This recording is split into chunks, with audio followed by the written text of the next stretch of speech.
On the morning of July 24, 1944, at 11:37 a.m., Captain Joe "Red" McAllister banked his B-24 Liberator over the dense jungle canopy of Tinian Island, watching Japanese soldiers scramble through cave entrances 1,500 feet below. At 32 years old, he was a veteran of 17 bombing missions carrying conventional explosives that had barely scratched the enemy's underground fortress network. Fortresses where Lieutenant Hiroshi Tanaka and his 29th Infantry Division had spent 6 months transforming natural caves into impregnable defensive positions. The Japanese had learned to disappear into the jungle like ghosts, emerging only to pick off Marines with sniper fire before vanishing back into their cave systems that stretched for miles beneath the volcanic rock. McAllister's squadron had dropped over 200,000 pounds of standard bombs on Tinian in the past month, yet enemy resistance remained fierce, with Japanese defenders killing 43 Marines just in the previous 72 hours. His commanding officer, General Holland Smith, had grown increasingly frustrated with the slow progress, demanding new solutions for an enemy that seemed impossible to dislodge from their underground maze. That morning, McAllister carried something different in his bomb bay. 6 canisters filled with a sticky honey-colored substance that Harvard chemist Louis Fieser had created by mixing gasoline with aluminum salts in his Cambridge laboratory. The weapon was called napalm, and most pilots dismissed it as just another experimental firearm that would fizzle out like so many others. Tanaka watched the approaching bomber formation from the mouth of Cave Complex 7, confident in the protection of 60 feet of solid rock above his head, and the jungle canopy that had hidden his positions for months. He had survived countless bombing runs, watching conventional explosives explode harmlessly against the cave entrance while he and his men remained safe in the depths below. The jungle had become their ally, thick, humid, impenetrable to American ground forces, and seemingly immune to air attack. As McAllister released his payload and banked away, the first napalm canisters tumbled toward the green hell below, and Tanaka noticed something wrong with the way these bombs fell. They seemed to spread in mid-air, creating an orange mist that clung to everything it touched. Within seconds, the jungle itself erupted into a screaming wall of fire that stuck to trees, rocks, and cave entrances like liquid death, burning at temperatures over 1,500 degrees Fahrenheit. But what happened next would prove that the most terrifying weapon of the Pacific War wasn't just another bomb. It was something that turned nature itself into the enemy. The war in the Pacific had reached a deadly stalemate by the summer of 1944, with American forces grinding through island after island only to face increasingly sophisticated Japanese defensive networks that turned every advance into a blood-soaked nightmare. On Saipan, Guam, and now Tinian, enemy soldiers had perfected the art of disappearing into cave systems that honeycombed the volcanic islands, emerging only to inflict casualties before melting back into their underground sanctuaries like deadly phantoms. The traditional American strategy of overwhelming firepower had met its match in an enemy willing to fight from positions that seemed impervious to conventional bombing, forcing U.S. commanders to watch their casualty lists grow while territorial gains measured in yards rather than miles. Captain Joe McAllister understood this brutal arithmetic better than most, having flown bombing missions over the Marianas for 3 months without seeing any meaningful reduction in Japanese resistance. His B-24 Liberator, christened Devil's Advocate, had dropped everything from 500-pound general-purpose bombs to 2,000-pound armor-piercing shells on enemy positions, yet the caves remained active. The snipers kept killing Marines, and the defensive network showed no signs of weakening. McAllister had joined the Marine Corps in 1941 with dreams of decisive aerial combat, but the reality of Pacific warfare had taught him that victory came not through dramatic dogfights, but through the grinding work of close air support, flying mission after mission against an enemy that refused to break. The tactical situation on Tinian represented everything frustrating about fighting the Japanese in the Pacific theater, where traditional military doctrine collided with an enemy that had reimagined defensive warfare entirely. Intelligence reports indicated that the 29th Infantry Division had spent 6 months converting natural cave formations into a fortress network extending 3 miles inland from the beaches, with interconnected tunnels allowing defenders to move unseen between positions. Lieutenant Hiroshi Tanaka, commanding the Western Sector defenses, had proven particularly adept at using the island's geography to his advantage, positioning his men in caves that offered multiple escape routes while maintaining clear fields of fire over the most likely American landing zones. The caves themselves represented a tactical innovation that American planners had underestimated, with Japanese engineers expanding natural formations into multi-level complexes complete with ammunition storage, medical facilities, and sleeping quarters for entire platoons. Each cave mouth was carefully camouflaged and positioned to provide interlocking fields of fire, while the main chambers extended deep enough underground to survive direct hits from the largest bombs in the American arsenal. Tanaka's sector alone contained 47 separate cave positions, connected by tunnels that allowed his 320 men to appear and disappear across a front, spanning 2 miles of coastline. McAllister's squadron had attacked these positions repeatedly throughout June and early July, following targeting coordinates provided by Marine reconnaissance teams who identified cave mouths through careful observation of muzzle flashes and movement patterns. The bombing runs followed standard procedures developed through months of island warfare. Approach at 8,000 feet to avoid anti-aircraft fire. Release ordnance in a pattern designed to saturate the target area, then circle back to assess damage and call in artillery corrections if needed. Despite textbook execution of these missions, post-strike reconnaissance consistently showed minimal damage to the cave network, with Japanese defenders quickly reoccupying positions and resuming their harassment of American ground forces. The fundamental problem lay in the nature of the target itself, as conventional explosives proved inadequate against enemies protected by 60 feet of volcanic rock and dense jungle canopy that absorbed much of each bomb's destructive force. High explosive shells created impressive craters and cleared vegetation, but the Japanese simply waited out each barrage in their underground chambers before emerging to resume operations. Even direct hits on cave mouths rarely penetrated deeply enough to reach the main defensive positions, while the thick jungle growth quickly concealed any damage and provided natural camouflage for new positions. General Holland Smith, commanding the 5th Amphibious Corps, had grown increasingly frustrated with the slow progress of preliminary bombardments that consumed enormous quantities of ordnance while producing minimal tactical results. Smith's reputation for aggressive tactics had earned him the nickname Howlin' Mad, but even his willingness to accept heavy casualties could not overcome the basic problem of dislodging an enemy that had turned the landscape itself into a fortress. The general's staff estimated that reducing Tinian's cave network through conventional bombing would require at least 6 weeks of continuous airstrikes, consuming resources needed for other operations while giving the Japanese time to strengthen their positions further. The solution emerged from an unlikely source when Dr. Louis Fieser, a Harvard chemistry professor working with the Army Corps of Engineers, completed development of a weapon that promised to address the specific tactical challenges of cave warfare. Fieser's creation combined gasoline with aluminum salts to produce a sticky, highly flammable gel that adhered to surfaces and burned at temperatures exceeding 1,500 degrees Fahrenheit. Initial tests at Eglin Field in Florida had demonstrated the substance's ability to flow into confined spaces and maintain combustion even in high humidity, suggesting potential applications against the cave networks that had proven so resistant to conventional attack. The weapon received the designation napalm from its chemical components, and preliminary reports from field trials indicated capabilities that seemed almost too promising to believe. Unlike standard bombs that relied on explosive force, napalm created sustained fires that could penetrate cave systems and deny their use to defenders even after the initial attack. The substance's adhesive properties meant that it would stick to cave walls and equipment, creating fires that could not be easily extinguished and generating intense heat that would make underground positions uninhabitable. McAllister first learned about napalm during a briefing on July 20th, when squadron commanders received orders to prepare for experimental missions using the new incendiary weapon.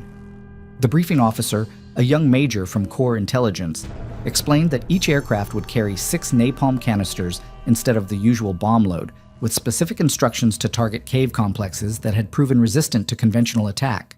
The major's presentation included technical specifications and targeting procedures, but McAllister noticed a certain hesitation in the man's voice when describing the weapon's effects, as if he himself was not entirely certain what would happen when napalm met the jungle. Dr. Louis Fieser had never intended to create a weapon that would redefine the nature of warfare when he began his research into thickening agents at Harvard University's chemistry laboratory in 1942. His initial assignment from the National Defense Research Committee involved developing improved incendiary compounds for use in flamethrowers, building upon earlier experiments with gasoline-based fuels that burned too quickly and failed to maintain adequate temperatures for military applications. Fieser's academic background in organic chemistry had prepared him for complex molecular manipulation, but nothing in his scholarly training had anticipated the horrific implications of his most successful creation. The breakthrough came during his 14th attempt to create a stable thickening agent when Fieser combined gasoline with aluminum naphthenate and aluminum palmitate in precise proportions that produced a gel-like substance with remarkable adhesive properties. This mixture, designated napalm from its chemical components, maintained the flammability of gasoline while adding a sticky consistency that allowed it to cling to surfaces and burn for extended periods. Laboratory tests revealed that napalm could maintain combustion temperatures between 1,000 and 1,500 degrees Fahrenheit for up to 10 minutes, far exceeding the performance of any existing incendiary weapon.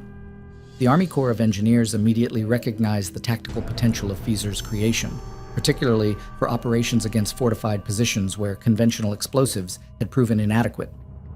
Initial field trials at Eglin Army Airfield in Florida demonstrated napalm's effectiveness against simulated cave systems, with test fires penetrating mock tunnels and maintaining sustained combustion that would make such positions uninhabitable.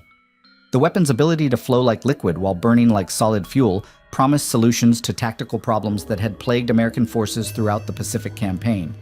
Military planners quickly identified napalm's potential for aerial delivery, recognizing that the substance's adhesive properties would allow it to stick to targets even when dropped from high altitude. Unlike conventional bombs that relied on explosive force concentrated at the moment of impact, napalm created area effects that persisted long after initial deployment, denying enemy use of targeted positions for hours or even days. Engineering teams developed specialized canisters that would rupture upon impact, spreading napalm across areas measuring 600 square yards with a single bomb. The first production run of napalm bombs reached Pacific air bases in early July 1944, accompanied by detailed instructions for handling and deployment that reflected the weapon's unique characteristics. Each canister contained approximately 170 pounds of napalm mixture designed to create maximum coverage when released at altitudes between 6,000 and 8,000 feet. The bombs required different storage procedures than conventional ordnance, as the gel-like consistency made them sensitive to temperature variations that could affect dispersion patterns upon detonation. Captain McAllister's first encounter with napalm came during a pre-mission briefing on July 23rd, when armament specialists explained the loading procedures for the new weapon. The canisters appeared deceptively similar to conventional bombs, distinguished mainly by special markings and modified fusing systems designed to ensure proper dispersion of the incendiary contents. McAllister noted the unusual weight distribution of the napalm bombs, which felt different from high-explosive ordnance due to the liquid nature of their contents, requiring slight adjustments to aircraft trim during flight. The mission briefing revealed that napalm attacks would follow different tactical procedures than conventional bombing runs, with pilots instructed to approach targets at lower altitudes to ensure accurate placement of the incendiary loads. Intelligence officers identified specific cave complexes on Tinian that had resisted previous bombing attempts, providing detailed maps showing the locations of suspected tunnel entrances and defensive positions. The primary target for the first napalm mission was Lieutenant Tanaka's western sector, where Marine reconnaissance had identified 47 cave openings across a 2-mile defensive front. Weather conditions on July 24th proved ideal for the experimental mission, with clear skies and minimal wind that would ensure accurate bomb placement. McAllister's squadron of 12, B-24, Liberators took off from Saipan at 10:45 a.m., each aircraft carrying 6 napalm canisters instead of the usual mix of high explosive and fragmentation bombs. The formation flew at reduced altitude to improve targeting accuracy, maintaining radio silence as they approached Tinian's western coastline, where Japanese defenders had prepared their most sophisticated cave network. Lieutenant Tanaka observed the approaching American formation from Cave Complex 7, noting the unusual flight pattern that brought the bombers lower than previous attacks. His experience with American bombing tactics had taught him to recognize different types of missions based on aircraft behavior, and this formation's approach suggested something different from the routine harassment strikes that had become commonplace over the past month. Tanaka ordered his men to take cover in the deeper sections of their cave system, following procedures that had protected them through dozens of previous bombing runs. The first napalm canisters impacted the jungle canopy at 11:37 a.m., rupturing as designed to spread their contents across the target area in a pattern that differed dramatically from conventional explosives. Instead of the sharp detonations and localized craters produced by high-explosive bombs, the napalm created an expanding cloud of burning gel that adhered to trees, rocks, and cave entrances with tenacious persistence. The substance ignited instantly upon exposure to air, creating fires that spread through the jungle understory with unprecedented speed and intensity. McAllister watched from his cockpit as the napalm took effect below, creating a sight unlike anything in his previous combat experience. The jungle erupted into flames that seemed to move with deliberate purpose, flowing like liquid fire through vegetation that had previously provided perfect concealment for enemy positions. Individual trees became towering torches that illuminated the entire target area, while the napalm continued burning on surfaces where conventional fires would have quickly died out due to the humid tropical environment. The effect on Japanese defensive positions exceeded even the most optimistic projections from pre-mission planning. Cave entrances that had remained invisible despite months of reconnaissance became clearly marked by columns of black smoke as napalm fires consumed camouflage materials and penetrated tunnel openings. The sustained nature of napalm combustion created conditions inside the cave network that made continued occupation impossible, forcing defenders to choose between suffocation in their underground positions or exposure to continued air attack above ground. Tanaka experienced the napalm attack from inside Cave Complex 7, where the sudden appearance of intense heat and choking smoke transformed his carefully prepared defensive position into a death trap. The tunnel system that had provided security during previous bombing runs now became a furnace, as napalm fires at the entrance created backdrafts that drew superheated air deep into the cave network.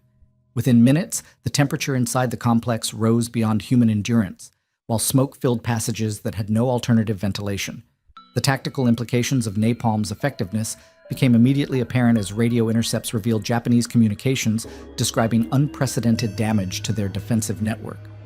Cave positions that had withstood months of conventional bombing were abandoned within hours of the napalm attack, while secondary fires continued spreading through jungle areas that had previously provided concealment for enemy movement. The weapon had accomplished in a single mission what weeks of conventional bombing had failed to achieve. Lieutenant Tanaka's world transformed into a suffocating nightmare as the napalm fires reached the entrance to Cave Complex 7, creating a furnace effect that turned his carefully engineered defensive position into a tomb of superheated air and toxic smoke.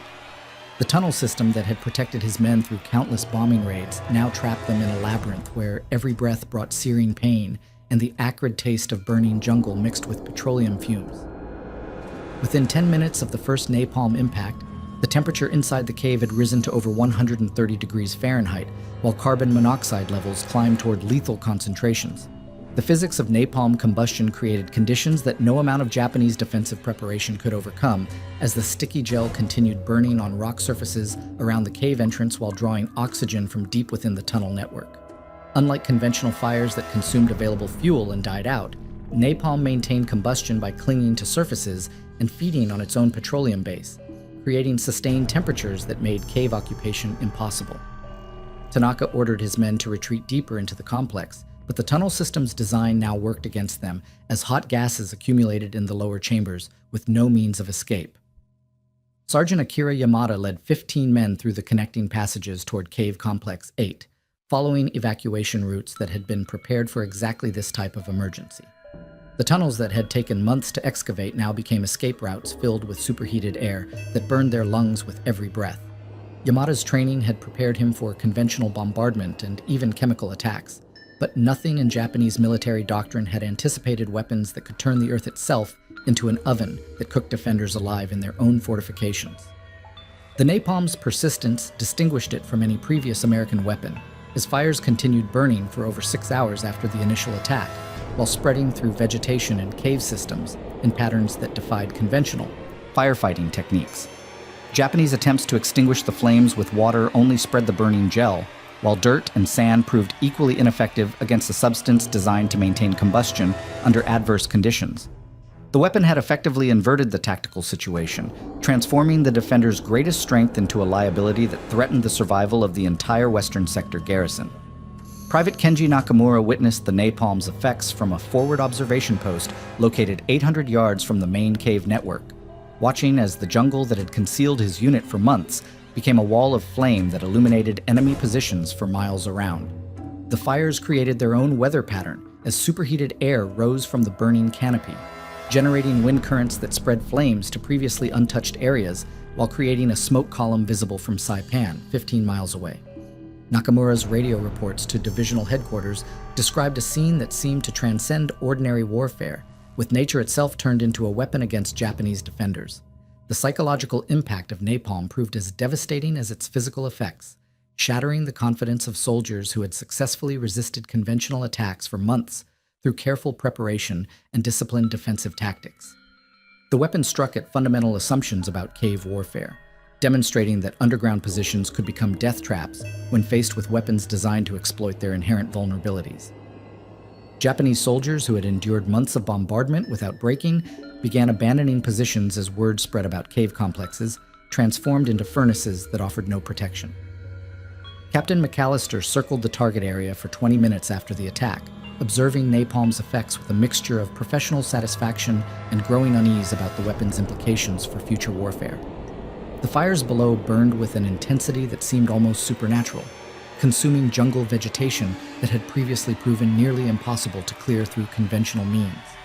Smoke columns rose thousands of feet into the air, while secondary fires spread in all directions from the original impact points, creating a conflagration that dwarfed anything in his previous combat experience. Radio intercepts revealed the chaos spreading through Japanese communications networks as commanders struggled to assess damage and coordinate responses to attacks that had rendered established defensive doctrine obsolete. Divisional headquarters received fragmentary reports describing cave positions abandoned due to unbearable heat, evacuation routes blocked by spreading fires, and ammunition dumps detonating as flames reached stored ordnance. The carefully coordinated defense of Tinian's western sector was collapsing as napalm destroyed both physical positions and the tactical coherence that held the defensive network together. Lieutenant Tanaka made the agonizing decision to abandon Cave Complex 7 after 3 of his men collapsed from heat exhaustion and smoke inhalation, recognizing that continued occupation would result in the death of his entire unit. The evacuation required crossing 800 yards of open ground while napalm fires continued burning around the cave entrances, exposing his men to observation and attack from American aircraft that maintained constant patrol over the target area. Tanaka understood that abandoning their prepared positions violated every principle of defensive warfare, but the alternative was watching his soldiers die from suffocation in tunnels that had become unlivable. The broader implications of napalm's effectiveness rippled through Japanese command structures, as reports reached Imperial headquarters, describing the complete breakdown of defensive positions that had cost months of effort and hundreds of lives to construct. The weapon had achieved in hours what conventional bombardment had failed to accomplish in weeks, forcing a fundamental reassessment of cave warfare tactics that had formed the backbone of Japanese strategy throughout the Pacific theater. Staff officers who had confidently predicted months of resistance on Tinian now faced the possibility that their defensive network could be systematically destroyed by attacks that turned their own fortifications against them. Sergeant Yamada's group reached Cave Complex 8 to find it already abandoned, with evidence suggesting that defenders had fled so quickly they left behind personal equipment and ammunition that represented irreplaceable resources in an isolated garrison. The connecting tunnels showed signs of intense heat damage, with wooden support beams charred and metal equipment too hot to touch hours after the initial attack. The complex evacuation procedures that had been rehearsed dozens of times proved inadequate when faced with fires that persisted long after the attacking aircraft had departed. The napalm attack on July 24th marked a turning point in Pacific warfare that extended far beyond its immediate tactical success, demonstrating capabilities that would reshape American strategy for the remainder of the war. Intelligence reports confirmed that Japanese defensive doctrine had no answer to weapons that could penetrate cave systems and maintain lethal conditions for extended periods, forcing enemy commanders to choose between certain death underground and exposure to continued attack above ground. The psychological impact proved even more significant than physical damage, as word of napalm's effects spread through Japanese garrisons across the Pacific. Private Nakamura's final radio transmission before evacuating his observation post described fires that had spread across over 2 square miles of jungle, creating a wasteland where the Japanese western sector had maintained positions for 6 months.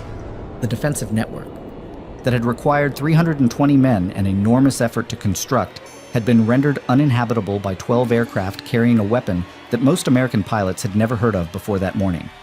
The implications of this transformation would become clear only as napalm spread to other theaters, but the precedent established on Tinian demonstrated that warfare itself had entered a new and more terrifying phase.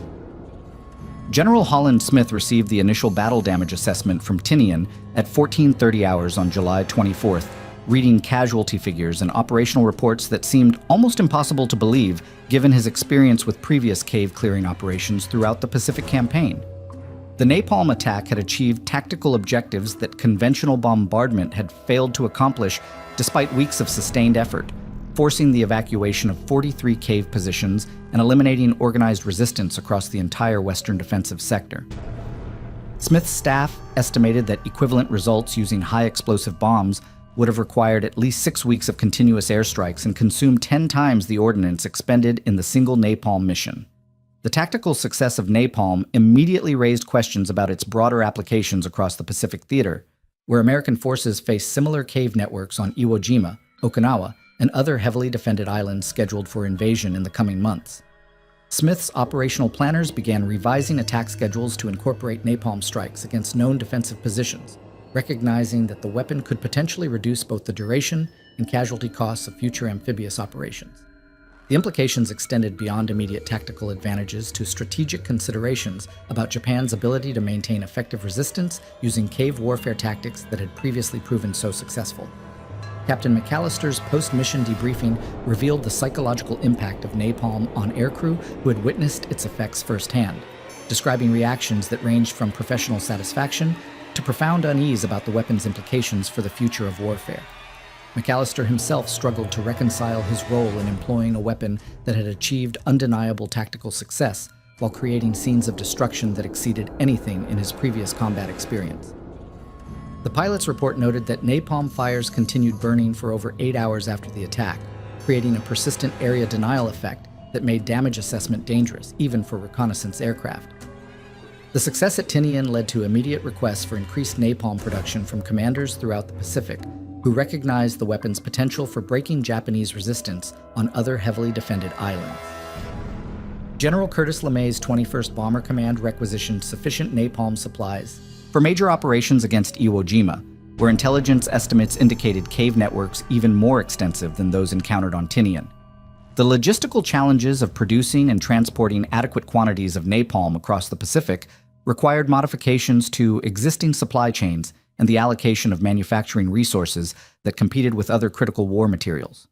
Lieutenant Tanaka's survival of the initial napalm attack provided Japanese intelligence with detailed information about American capabilities that fundamentally altered defensive planning throughout the Pacific Theater.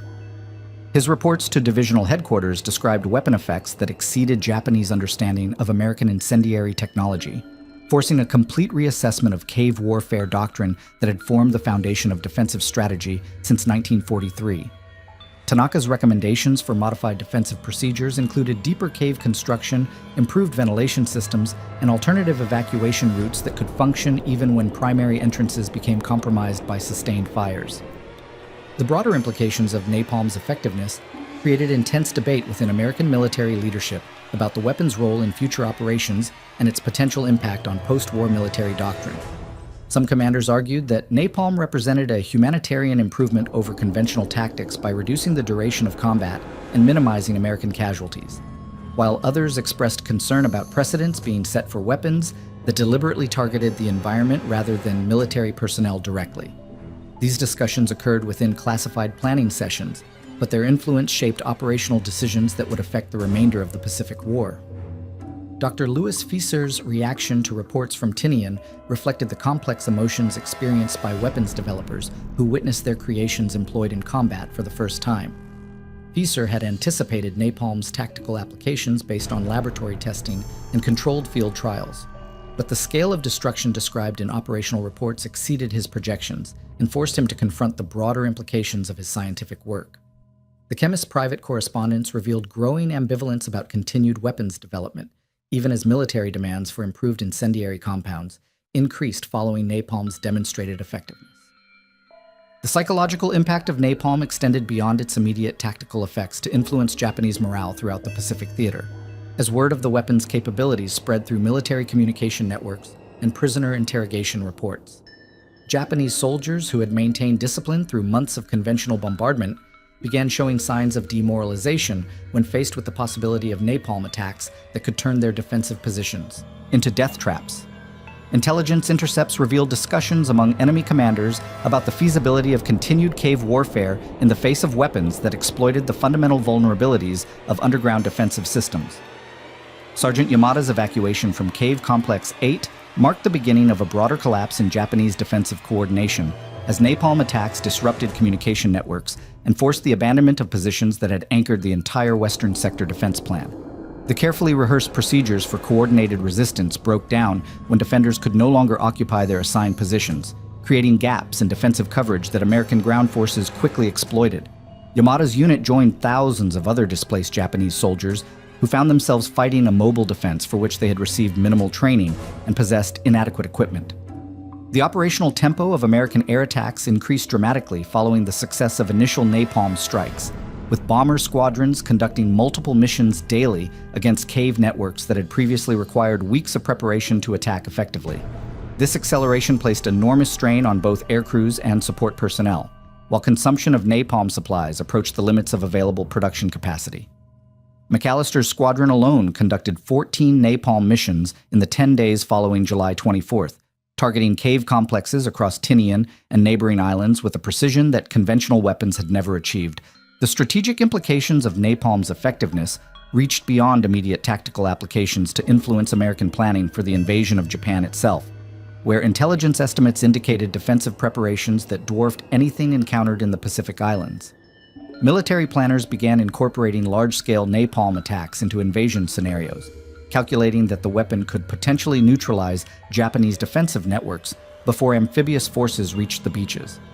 These calculations affected resource allocation decisions and strategic timing that would ultimately influence the decision-making process surrounding alternatives to invasion. The ethical debates surrounding napalm's use remained largely confined to classified planning sessions and private correspondence among senior commanders, reflecting the wartime context that prioritized operational effectiveness over humanitarian considerations. General Smith's personal journals revealed his awareness of napalm's controversial nature while defending its tactical necessity for reducing American casualties in future operations. These internal conflicts foreshadowed post-war debates about weapons that targeted environmental systems rather than military personnel directly, establishing precedents that would influence subsequent military doctrine and international law governing warfare conduct. The transformation of Pacific warfare accelerated as napalm proved its effectiveness against defensive systems that had previously seemed impregnable, forcing both American and Japanese forces to adapt their tactics to accommodate a weapon that had fundamentally altered the strategic balance. The implications of this transformation extended far beyond immediate tactical considerations to questions about the nature of warfare itself and the responsibility of military leaders for weapons that could reshape entire theaters of operation through their environmental effects. The war in the Pacific concluded 15 months after the first napalm attack on Tinian, but the weapon's legacy extended far beyond its immediate tactical impact to reshape fundamental assumptions about the nature of warfare and the responsibility of military leaders for weapons that could transform entire landscapes into instruments of destruction. By August 1945, American forces had dropped 193,000 tons of napalm on Japanese targets, with the weapon proving equally devastating in the urban firebombing campaigns that preceded the atomic attacks on Hiroshima and Nagasaki. The strategic implications of napalm's effectiveness had influenced American planning for Operation Downfall, the proposed invasion of Japan, where military planners calculated that massive napalm attacks could neutralize Japanese defensive preparations and reduce American casualties by an estimated 50%. Captain McAllister returned to his hometown of Cedar Rapids, Iowa, in September 1945, carrying with him the memories of 68 napalm missions flown over Japanese positions throughout the final year of the war. The tactical success of these operations had earned him the Distinguished Flying Cross and promotion to Major, but the personal cost of employing such devastating weapons had left him struggling with questions about the nature of victory and the price of technological superiority in modern warfare. McAllister's post-war interviews with military historians revealed a profound ambivalence about his role in developing napalm tactics, describing the weapon's effectiveness while acknowledging its implications for civilian populations and environmental destruction that extended far beyond legitimate military targets. The post-war analysis of napalm's impact revealed statistics that underscored both its tactical effectiveness and its controversial legacy, with military researchers calculating that the weapon had reduced the average duration of cave-clearing operations from 6 weeks to 3 days, while consuming 90% fewer resources than conventional bombing campaigns. These efficiency calculations influenced American military doctrine throughout the Cold War period, establishing napalm as a standard weapon system for operations against fortified positions and guerrilla forces in environments where conventional explosives proved inadequate.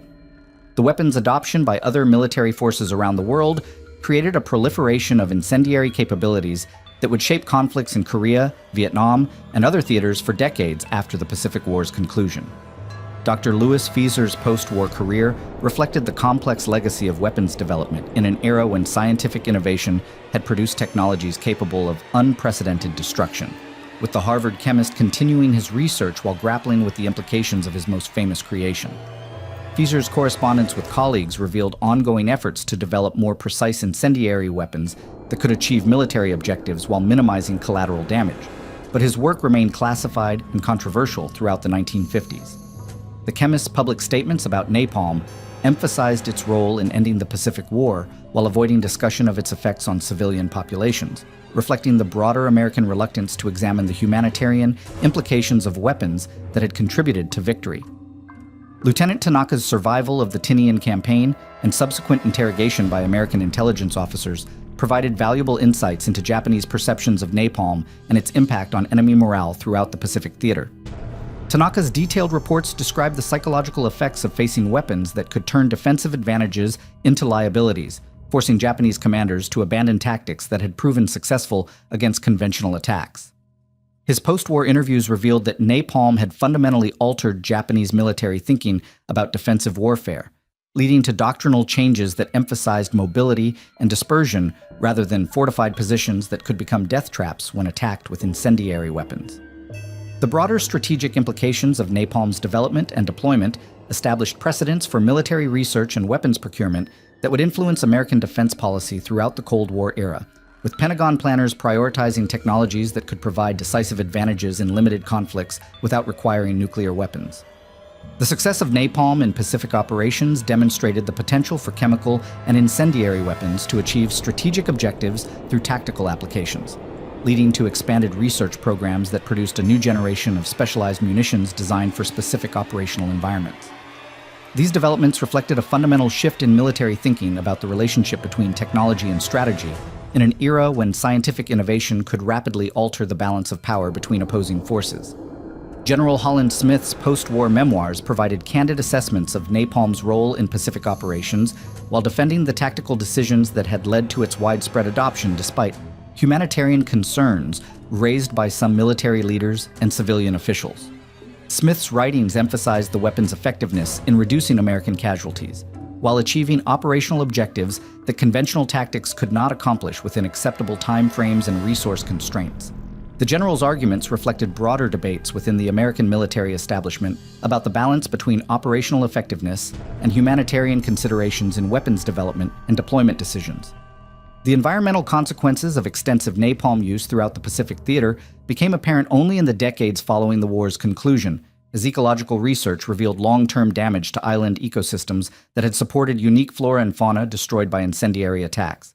The fires that had seemed tactically beneficial during wartime operations had eliminated forests that required centuries to develop, creating environmental changes that persisted long after military objectives had been achieved. These ecological impacts raised questions about the responsibility of military planners for environmental destruction that extended beyond immediate tactical considerations to affect entire ecosystems and their capacity to support human populations. Captain McAllister's later career as a commercial airline pilot provided him with opportunities to revisit Pacific Islands, where he had conducted napalm attacks during the war, observing the long-term effects of weapons that had transformed jungle landscapes into barren wastelands that showed little sign of recovery even decades after the conflict's end. His private journals described the emotional impact of seeing Tinian and other target areas in peacetime, where the tactical success of napalm operations had created permanent scars on landscapes that bore little resemblance to their pre-war appearance.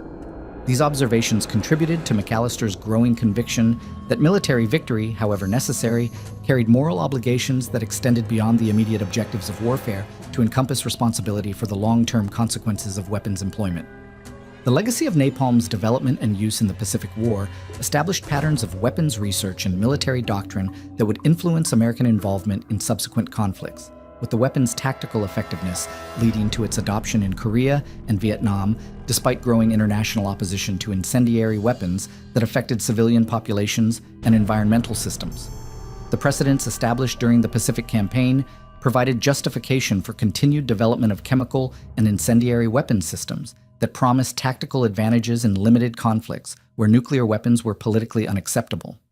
These developments reflected the broader militarization of scientific research that characterized the Cold War era, with weapons technology becoming a central element of national security strategy.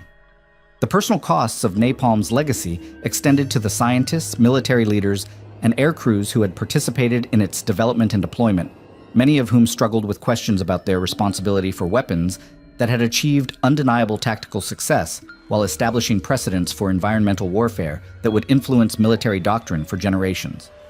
Their experiences reflected the broader challenges facing democratic societies in balancing military necessity against humanitarian principles, particularly in an era when technological capabilities could rapidly outpace ethical frameworks designed to govern their application. The questions raised by napalm's use in the Pacific War remained relevant long after the conflict's conclusion, influencing debates about weapons development and military strategy that continued to shape national security policy throughout the 20th century.